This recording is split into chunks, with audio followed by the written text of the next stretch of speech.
デジタルラボ始まるよ。デジタルラボカズチューブです。このチャンネルでは手書き風デジタルをコンセプトに発信しているチャンネルになります。今日はトトロのファーストカット、本当に冒頭1カット目の背景を模写することにしました。しばらくちょっと動画を作れてなかったんですけど、すいません。また再開していくと思いますんで、よろしくお願いします。またコメントなどもね、いただければ、質問何でもいいんで、自分の知識の範囲で答えられる内容でしたら、コメントで返信する場合もあるし、動画化する場合もあるんで、お手数ですけど、コメント入れれる人は入れてほしいなと思ってます。ちょっと仕事の関係でね、ベトナムにしばらく行っていたんで、編集作業、録画だけはしたんですけど、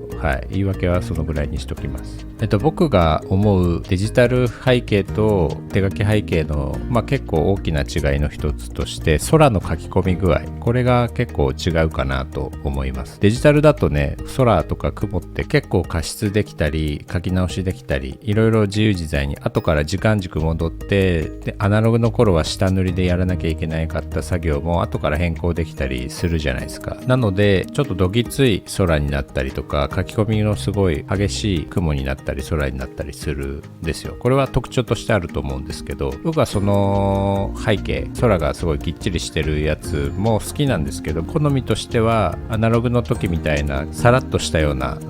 空、僕の中では一つの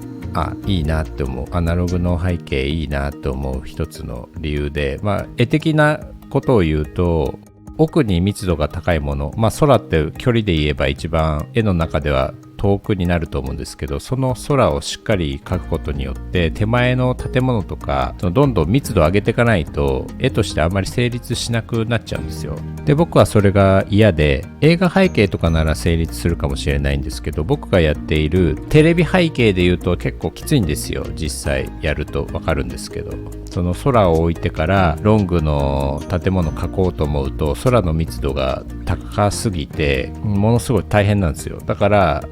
僕は意図的に結構それを気づいてからはですね、あまりその空の密度を上げないようにしてて、見せ場のカットとかだったらやってもいいと思うんですけど、普通の背景の場合はあんまりそこの密度を上げない方が、その分手前に来るに従ってどんどん密度を上げていって、アナログの時みたいな絵が描けるんじゃないかなと思って、それに気づいてからはあまり空を重視するようにはしなくなりましたね。だからあんまり上手くならないのかなとも思いますけど、で先輩からね、空もうちょっとやればって言われたこともあるんですけど、一応そういう意図があるっていうことは説明して、僕の方ではあんまり空には重きを置きすぎないっていうことを意識してやっています。結構いい話ですよね。難しいかもしれないですけど、僕はテレビ背景の中では結構重要な要素なんじゃないかなと思ってます。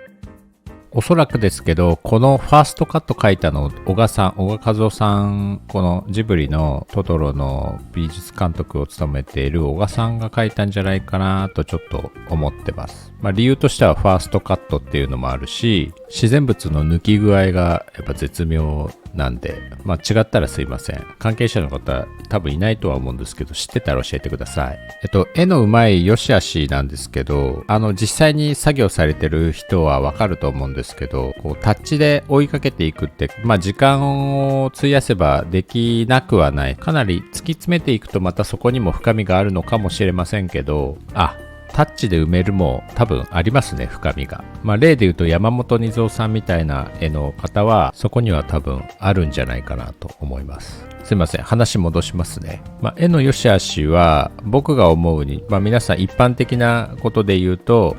サラサラと自然に描いたものがもうすでにうまいみたいな。小賀さんとか上手い人の特徴としては、下塗りでもうすでにめちゃくちゃうまいみたいなことなんですよ。で、そこを再現しようとしてもなかなか大義なんで、すんげえ真似が難しいんですよね。あと、どういう風に考えてやってるかとかも全然わからないし、そこにあんまり理屈がなかったり、本人が説明することができない領域というか、そもそも説明する気がないとかね。一般的に天才肌の人の特徴として僕が思う個人的な意見ですよ。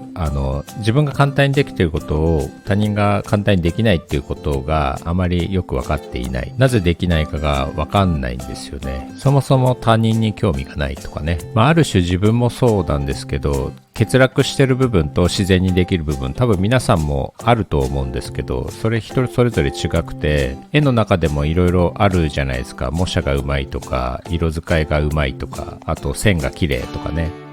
もともと備わってることもあれば、後天的に意識して練習してできることが増えていくってこともあるんですけど、いろいろ自分の足りない部分とかできてる部分、できてる部分はどんどん伸びていくし、意識しないと止まるかもしれないですね。皆さんの意見はどうでしょうか。自分を突き詰めていく天才肌の人は本当に絵めちゃくちゃうまいです。僕も何人か頭に浮かぶんですけど、僕はどちらかというとそっちとは違くて、バランス型、マリオカートでいうとマリオみたいなイメージをしていただければ。で、めちゃくちゃ上手い人はクッパみたいな雰囲気。使いづらいけどめちゃくちゃ速いみたいな。ちょっとわかる人はわかるか、わかんない人はすいません。絶対速いのはクッパっすよね。間違いなく。なので、僕はバランス型なんで、そこそこでいいと思ってる。でも、やっぱり向上心はあるんで、どんどんその平均値を上げていきたいっていう願望だけは常にあります。自分がどういうタイプかっていうのはなんかマリオカート分かりやすいですよね。皆さんやってると思うけど、ヨッシースタートダッシュ早いとか、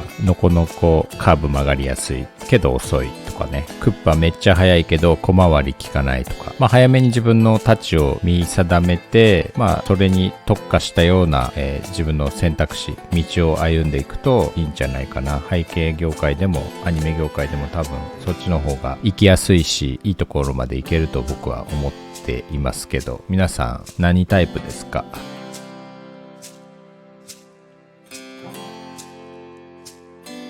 ここの草の書き込み本当にめんどくさかったっすね。途中で何度も集中力が切れてスマホの画面をチラチラ見ちゃってますね。集中力が上がらない時の原因って結構僕の中ではもう分かってて、今あくびもしてますね。第一眠気、あとマルチタスク、たくさんやることが複数ある、あとそもそも苦手、うまくいくイメージができない。これがどんどん揃ってくるとめちゃくちゃやばいですね。引き連れてくるんですよね、悪いことって悪いことを。眠気が一番僕の中で大きいですかね。寝不足の時とかは本当に仕事はかどらないことが多いんで、あと体調不良ね。体調不良、この2つは本当にやばいです。作業には天敵です。あと甘いお菓子、食べ過ぎると眠くなります。気をつけてください。あと太る。で、ちなみにここを書いてる時の僕の状態はというとですね、眠いでしょ。で、あとうまくいく予感がしないっていう、この2つに苛まれています。そして集中力が落ちていっているっていうのが最後まで続きます。自然物の集合体の場合は集合で書いた方が僕はいいと思ってて、あまり区分けしすぎちゃうとそれぞれがパーツごとに浮き出しちゃうっていう、そういう特徴があると思うんで、なるべく1レイヤー、2レイヤー3レイヤーぐらいに、まとめられれば、まとまってるところに関してはまとめた方がいいと思います。まとまるっていうとあれですよね、そこから距離的にだいぶ離れてるとか、そういう場合はレイヤー割っても全然違和感はないんで、距離が離れてる分それだけ差が出るっていうのはそんなに不自然ではないかなと。絵の中でもね、レイヤーの分け方にしてもそんなに不自然じゃないと思います。こういう地面から直接生えてる草系のものの処理ってツンツンの中に関してはそんなに大変じゃないんですけど、生え際、土と草の周辺、そこの境界線のあたりはすごくセンスが問われると。あと色使いとかね、そこら辺はいろいろ上手い人のやつを見て勉強してみてください。ジブリはすごいっすよ、とにかく。そこら辺の描き方だったりは、あと色使いとかですかね。理屈もあるし、理にかなってるし、色もめちゃくちゃ綺麗、タッチも繊細でみたいな、どこを真似しても大丈夫だと思います。こういう草の集合体の時は自分のブラシの中にツンツンブラシを複数持っとくのがいいと思います。アナログの時は削用筆をねじってバラバラにしてたんですよ、筆先を。髪の毛を濡らすとスネ夫みたいになるじゃないですか、髪の毛ツンツンツンって。あれのいろんなバージョンを筆で作って最後まで書き上げるっていうのが一般的でした。実線を入れる背景の書き方、パブロさんとかコバプロの人たちがよくやられてるようなものもあるし、